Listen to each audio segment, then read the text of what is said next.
Hello, I'm Neil Leary from Dickinson College. I have a question for Jose about, I was very interested in the comment about your organization seeing its mission as going along with communities. And I'm interested as to your perspective on what does that mean for what would be effective education for leadership? If we're trying to create leaders in our programs, and what you see as a better way to be working with communities is one of going along, what does that imply for how we should be thinking about educating these future leaders and what these leaders, how they should interact with communities? Well, I think a way of putting this is the measure of success for our organization, and I think it could be applied to a leader or a student, is not being necessary.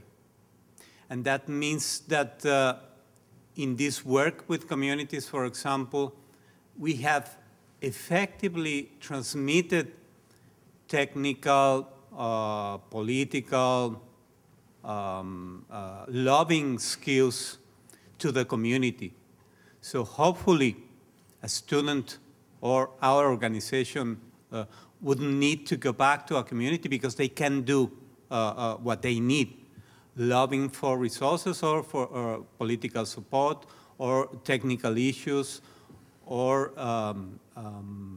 getting money. So I think that would kind of set that direction in which we want to make things, to create independent efforts from the community. And that's the task of our organization and I would say of the students also. Do you have your hand up? Up here. I'm Dick Stein from University of Massachusetts in Amherst.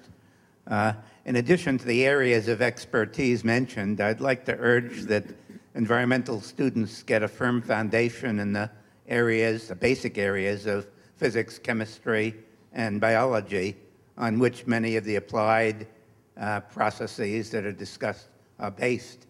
The laws of science are more firmly established than most of our civil laws, and any application that violates the laws of science is doomed to failure. So I think we have to be sure our students understand these, and also I think we need to urge our faculty in these basic areas to become interested in environmental problems. I'd like to illustrate this with a particular application that I've been involved with.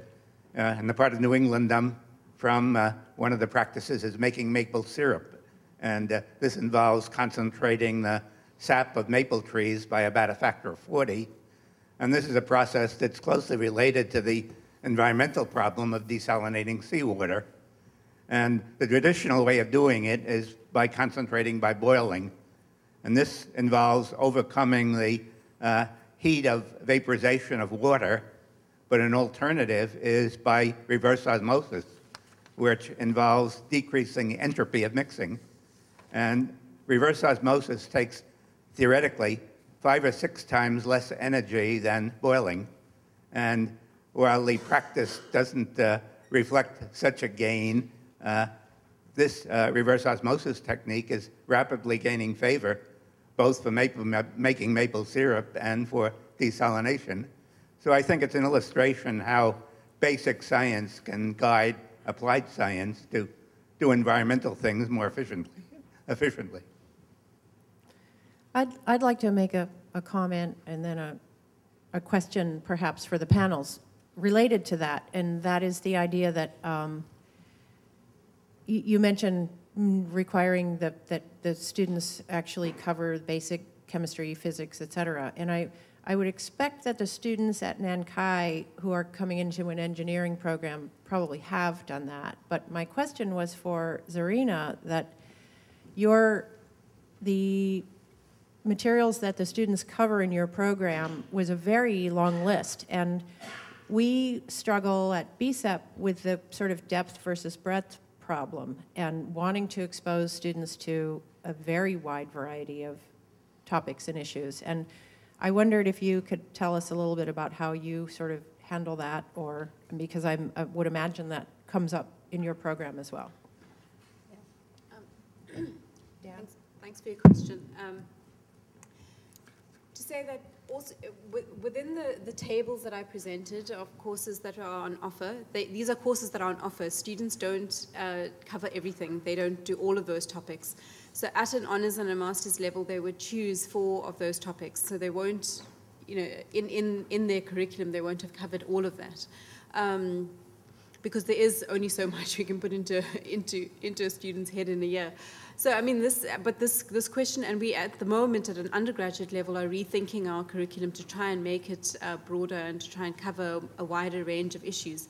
But I think that these questions of staff constraints, etc., that we spoke about yesterday within your program are issues that we are about to come up with. I mean, we don't have adequately trained people to be able to cover the whole range of from science all the way down to ethics and philosophy within our program. I mean, we are a staff of 10 people with students, you know, a few hundred students. So it really is quite a challenge.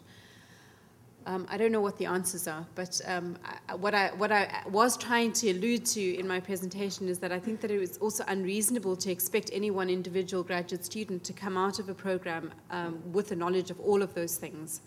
And which is why I was concluding by saying that there are certain fundamentals that I think that we need our students to leave with.